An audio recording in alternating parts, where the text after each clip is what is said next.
안녕하세요. 오늘 영상에서는 타이어 포매틱 앞뒤가 다른 게 괜찮냐 안 괜찮냐 뭐 이런 부분에 대해서 제가 이야기를 좀 해볼까 합니다. 제가 성격이 뭐 하나에 꽂히면 좀 비정상적으로 그걸 파고드는 성향이 있거든요. 특히나 제가 지금 차를 좀 타고 있는데, 벤츠 차량 포매틱 차량을 타고 있는데, 그러니까 4륜이죠. 제 벤츠 차량 타이어, 앞뒤 타이어가 지금 4개가 있는데 그 중에 뒤에 하나의 타이어가 좀 문제가 생겼고, 마모량이, 잔여 마모량이 한 20%? 뭐 이 정도 남았었단 말이에요. 그래서 제가 이번에 뒷타이어를 교체를 좀 했습니다. 그렇다 보니까 예를 들어서 앞 타이어는 뭐 잔여량이 뭐 30%에서 뭐 한 40% 남았는데, 뒷타이어는 이제 100%인 거예요.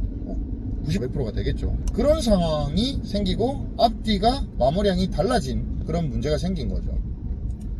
그래서 제가 처음에는 뭐 뒷타이어 구매할 때만 해도 문제없다고 생각하고, 그냥 뭐 양옆이 중요하지, 좌우가 중요하지, 좌우 맞추는 게 중요하지, 양옆 맞추는 게 중요하지, 뒤에 맞추는 거는 별로 중요하지 않다, 이렇게 좀 생각을 하면서 바꿔놓고 검색을 하다 보니까, 제가 주로 검색할 때는 AI를 많이 사용하거든요. 그리고 AI 여러 가지를 유료를 써요. 그 중에 대표적으로 GPT랑 제미나이한테 제가 물어봤는데 둘 다 굉장히 극구 그거를 말리더라고요. 위험하다고, 좋지 않다고. 뭐가 위험하냐면,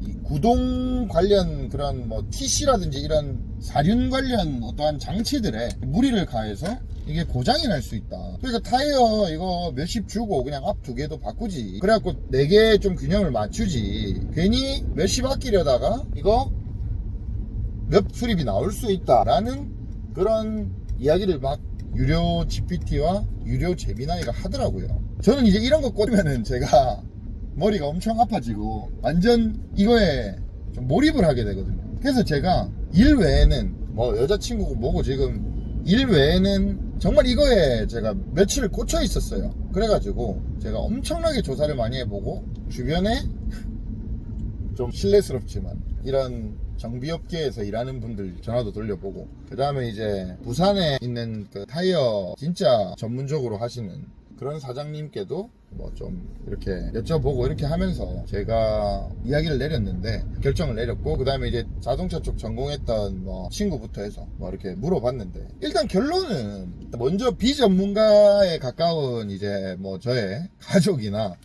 그 다음에 이제 친구들, 이렇게 좀 말을 하자면, 이게 저와 가까운 지인들은 문제없다, 앞뒤가 차이가 나더라도 뭐 4륜이더라도 자기가 생각했을 때는 문제가 없다. 제가 운전을 좀 나이에 비해 늦게 시작한 그런 스타일이다 보니까 제 주변 지인들이 저보다는 차에 대해서 더 잘 알 거라고 생각하고, 제가 지인들한테 물어봤을 때, 그리고 저보다도 잘 알 거고, 그 다음에 우리가 뭐 어디 타이어집에다 물어보면 장사를 할 거 아닙니까? 장사를 하기 위해서 무조건 안 좋다고 해서 타이어를 바꾸게 할 거 아닙니까? 이제 제가 주변에 있는 그런 지인들한테 물어봤을 때는 자기가 생각했을 때 전혀 문제 없을 것 같다. 뭐 심지어 누군가는 이렇게 말했어요. 차라리 그 방지턱 넘을 때 세게 넘는 그런 거를 더 조심하는 게 합리적이다, 뭐 이런 식으로 이제 말까지 해주더라고요.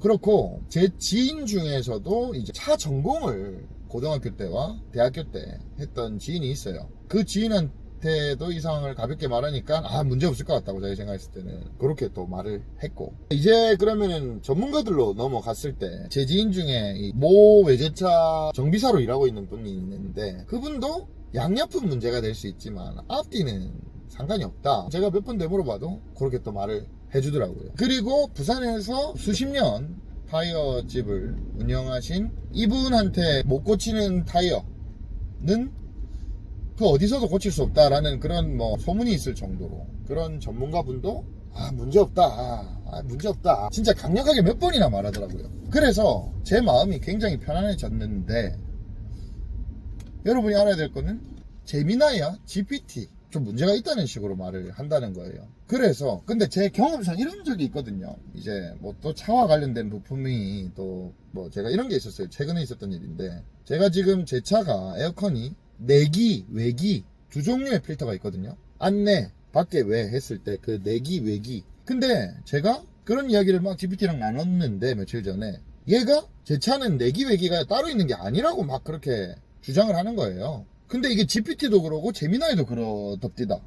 그래서 나는 이때까지 내기, 외기 필터를 갈아온 사람인데 뭔 소리야 이러면서 계속 제가 말을 했는데도 안 들어요.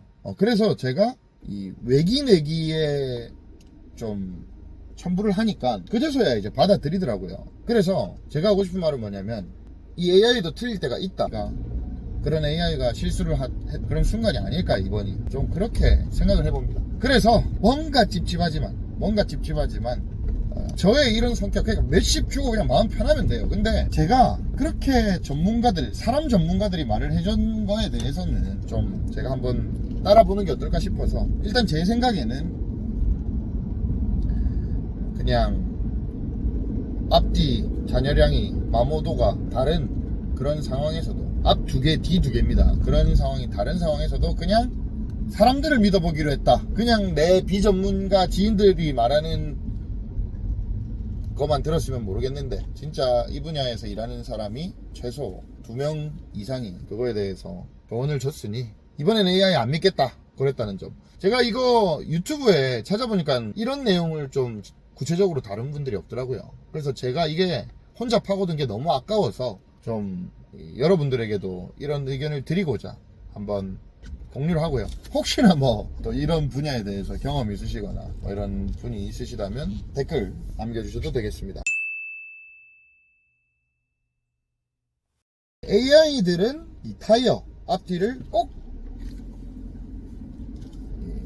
마모도가 맞지 않으면 위험할 수 있으니, 특히나 지금 정도의 차이가 있다면 매우 안 좋아질 확률이 높으니 주의해라 라는 말을 했다가, 되게 재밌는 게, 제가 이렇게 막 전문가들한테, 정비사라든지 뭐 타이어 이 전문적으로 하시는 그 사장님한테 이런 조언을 듣고, 그 다음에 저와 가까운 지인들에게 조언을 듣고, 그거를 막 제가 AI한테 말했어요. 아니 자꾸 서로 헷갈린다, 도대체 누구 말이 맞는 거냐, AI더라 이러면서 GPT한테도 물어보고 제미니아이한테도 물어보고 막 이렇게 했단 말이에요. 그러니까 되게 재밌었던 게, GPT는 살짝 꼬리를 내리더라고.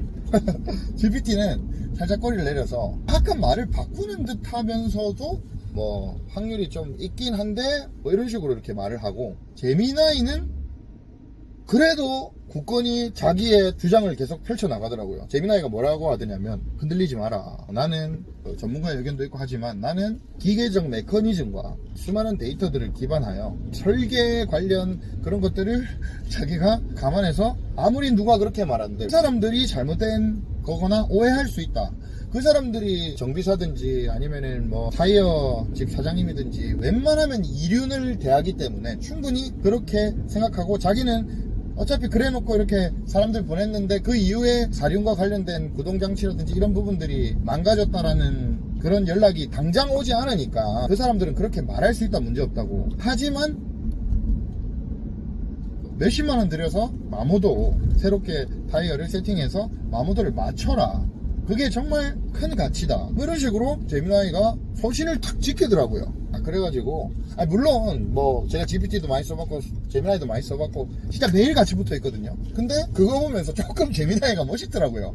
그리고 얘 말도 틀린 말은 아니야. 물론 절대 다수는 맞지만 다른 의견이, 제미나이의 말이 좀 옳더라고요. 저는 다수가 무조건 옳다고 생각은 하지 않거든요. 그래서 또 고민이 되었지만 이번에는 그래도 사람 전문가들의 또 말도 있었다 보니 저는 그럼에도 불구하고 타이어를 이대로 유지하기로 택했다라는 점을 말씀을 드립니다.